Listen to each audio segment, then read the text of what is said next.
தம்பி தம்பி என்ன கொண்டுட்டு போய் அந்த பஸ் ஸ்டாண்ட்ல கொஞ்சம் விட்டுருமா உங்களால? நானும் என் குஞ்சும் பஸ்ல வந்துட்டு இருந்து பஸ்ல இடம் இல்ல தம்பி. அப்ப பக்கத்துல ஒரு புள்ள நின்றாள். காலை கொஞ்சம் கிளப்பு புள்ள என் குஞ்ச வைக்க சொன்ன.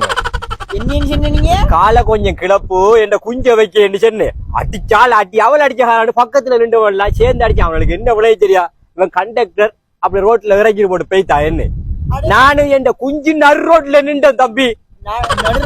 பாத்தீங்களா? அவளுக்கு அந்த அருவாப்பாளுக்கு என்ன விளங்கி சரியா? என்ன நடு ரோட்ல இறக்கிட்டு போட்டு அவன் போய்த்தான் பஸ்கார். நான் என் குஞ்சு நடு ரோட்ல நின்றும். நான் கோழி குஞ்சியா ஆவாரு. கோழி குஞ்சியா? அது நீ அப்படியாடா பாவி சொல்ற? நீ காலை அது எங்கட ஊர்ல அப்படித்தானே தம்பி வார்த்தை. காலை கிளப்பு உள்ள குஞ்ச வைப்ப மாட்டியான நான் சின்ன தம்பி. நீ தெளிவா பொட்டிய திறந்து காட்டி சொல்றாங்கடா. நீ ஏன்டா இப்ப குஞ்ச வையண்டா? என்ன குஞ்ச வைக்கிறேன்? நல்லா அந்த கள்ளத்து பாலத்துல தூக்கி போட முட்டாலும்